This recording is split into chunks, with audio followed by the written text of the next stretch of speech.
vous connaissez YouTube? Alors, je demande, parce qu'il y en a qui ne connaissent pas. Alors moi, je viens filmer les jeunes. Ok. Vous êtes jeunes? Eh bien, vous allez voir, c'est pas très long, vous êtes dans ma catégorie pour le reportage. Alors, j'ai remarqué qu'on parlait de beaucoup de choses sur différentes chaînes de journaux comme BFM, Nice Matin, mais jamais d'une chose, c'est que vous et moi, un jour ou l'autre, on va mourir. Ok. Est-ce que vous le savez, vous allez mourir, vous, un jour? Peut-être. Ah, c'est sûr même. Ouais. Mais la grande question que je pose à vous, les jeunes, qu'est-ce que vous croyez après la mort? C'est ça qui m'intéresse. Est-ce que pour vous, ça continue ou ça s'arrête?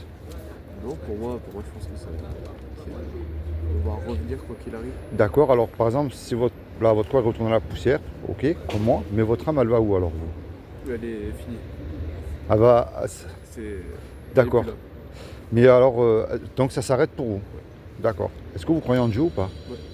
Vous êtes un musulman ou chrétien? Aucun. Mais vous croyez en Dieu? D'accord. Bon, comment?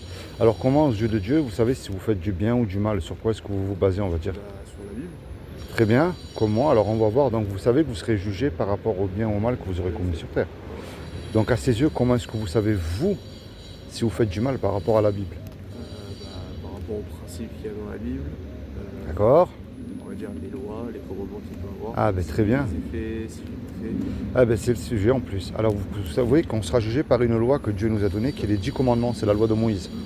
Et elle est merveilleuse parce que vous allez voir, je ne vais même pas aller jusqu'à 10, et elle montre que je n'ai pas le droit de vous juger. Vous allez voir pourquoi. Alors je vous rassure, je ne suis pas témoin de Jéhovah ni rien, tout ça. Hein. Je ne remplis aucun banc d'église. Si vous y allez, je ne critique pas, mais c'est pas mon but. Il y a un commandement qui dit tu ne mentiras point. Est-ce que ça vous est déjà arrivé de dire un mensonge? Oui, oui. Moi aussi, comment on appelle quelqu'un qui ment? Un menteur. Très bien. Il y en a un autre qui dit tu ne voleras point. Est-ce que vous avez déjà pris quelque chose qui n'est pas à vous? Voler, c'est très simple. On fait un copier-coller sur YouTube. Oui, donc c'est ça, ouais. Eh oui. Ou Bien. une image sur internet. Eh ouais, exactement. Il y en a un qui dit tu honoreras toujours tes parents. Attention, il y a un piège. Est-ce que vous êtes sûr que vous les avez toujours honorés depuis que vous êtes nés? Non, des fois non. Des fois oui, et des fois non. La crise de l'adolescence, on y passe tous par là. Ouais, ouais. Il y en a un qui dit tu mettras toujours Dieu en premier dans ton cœur. Avant que vous me donnez votre réponse, moi j'ai remarqué quand on le met quand tout va mal. Divorce, prison, maladie. Mais quand tout va bien là, est-ce qu'on le met lui en premier dans notre cœur? Non. Et ouais, parce que moi c'est ce que je crois. Si vous vivez aujourd'hui, c'est une faveur qu'il vous accorde encore. Mais pour vous rapprocher de lui. Et il y a un dernier, il y a un commandement qui dit tu ne commettras point d'adultère. Mais Jésus il a mis une barre au-dessus parce qu'il a dit quiconque a regardé un homme ou une femme avec de la convoitise. Il On a est tous. tombé dans son cœur. Eh ouais, on a tous regardé une image qu'il ne fallait pas aussi, hein. Vous voyez pourquoi elle est belle cette loi? Ouais. Je n'ai pas le droit de vous juger parce que j'ai fait comme vous. Et voire plus parce que j'ai 10 km au compteur, j'ai de l'âge. Ok. Mais moi je reviens vers vous là avec la loi des 10 commandements. Que vous avez admis, vous comme moi, que vous avez cassé. Est-ce que vous êtes coupable là à ses yeux ou innocent là? Sur la loi on reste, hein? Sur la loi, coupable sur la loi, oui. Eh oui. Mais comme Dieu c'est quelqu'un de véhément, ben, il a beaucoup pardonné, donc je pense que. Alors je vais y arriver. Vous voyez pourquoi elle est belle cette loi? Elle ferme aussi la bouche à tous les religieux qui soient mieux que nous aussi. Mais elle montre que nous sommes tous pécheurs aux yeux de Dieu. Il n'y en a pas un qui est bon. Montrez-moi un être humain, homme ou femme, hein, ou même un représentant de Dieu, qui a accompli la loi des 10 commandements. Ça n'existe pas, je vous assure, il a accès au paradis tout de suite, Dieu le prend tout de suite. Ouais. Mais elle montre qu'en fait c'est le péché qui nous éloigne de Dieu et qui nous envoie dans un endroit qui est l'enfer. Et vous avez remarqué, on ne veut pas en parler, on ne veut pas y croire pour continuer à faire ce qui nous plaît, parce que l'enfer ça nous fait quelque chose. C'est pas comme si que vous effectuez les 15 ans de prison et vous sortez. Là c'est éternel. Mais ça c'est la mauvaise nouvelle. Moi je vous amène une très bonne nouvelle le bon matin. Pour moi c'est vrai que Dieu est un créateur. Et un créateur, ben, il aime ce qu'il crée. Un musicien, ben, il aime sa musique. Et un cuisinier, il aime ses petits plats qu'il prépare. C'est aussi simple que ça. Et Dieu ne veut pas nous punir, il ne veut pas nous y envoyer en enfer, parce qu'il nous aime. Est-ce que vous savez ce que Dieu a fait pour vous il y a un peu plus de 2000 ans pour vous éviter d'y aller en enfer? Ben, il a donné son fils, Eh ouais, il a sacrifié son fils pour nous. eh ouais, il a pris une forme humaine, il s'est habillé de ce corps qui est Jésus le Christ. Je parle le vrai parce que tout le monde a le sien, je parle celui de la Bible, moi. Ouais. Et il a dit, quiconque croit.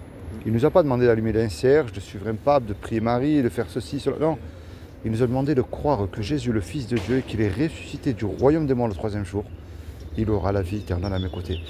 Croire, c'est très bien, mais il y a un petit problème. Il y a écrit dans la Bible, tu fais bien de croire en Dieu parce que les démons, ils y croient et ils tremblent.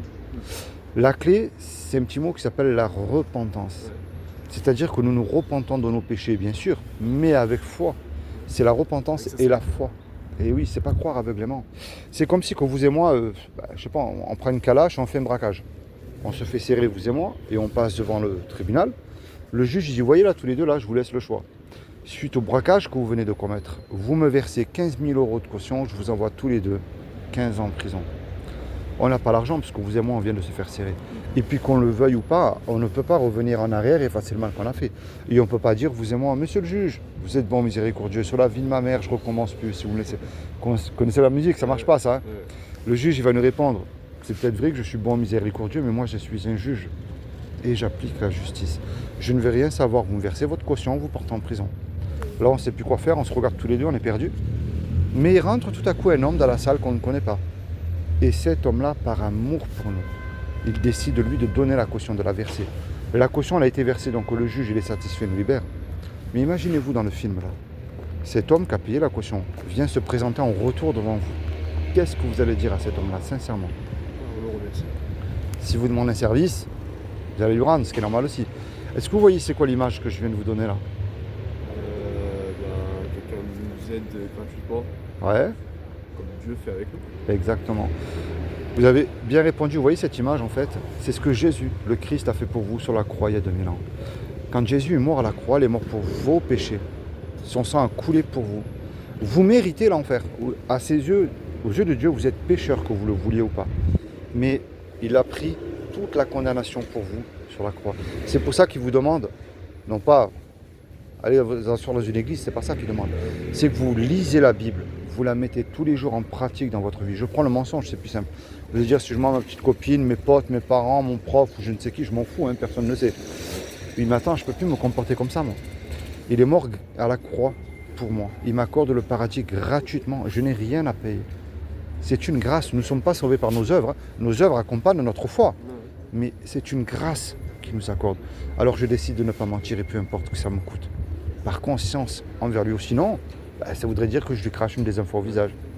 Vous voyez, c'est ça qu'ils ne demandent pas comme les hypocrites qui chantent dimanche Alléluia et lundi, mardi, ils ont oublié. Exactement. Est-ce que vous avez une Bible à vous personnelle? Oui. Eh bien, lisez-la tous les jours. Vous êtes de quelle église? Moi Ouais. Moi, c'est une croyance que j'ai. Je crois en Dieu, mais... D'accord, vous ne fréquentez pas une église? Non. Ah ben c'est très bien. C'est la première fois que je rencontre quelqu'un comme vous qui croit en Dieu mais qui ne fréquente pas une église et qui lit la Bible. Ma dernière question, est-ce que vous sauterez d'un avion sans parachute et en plein vol? Non. Voilà. Moi, de toute manière, avec un parachute, je ne le ferai pas, ça, c'est clair.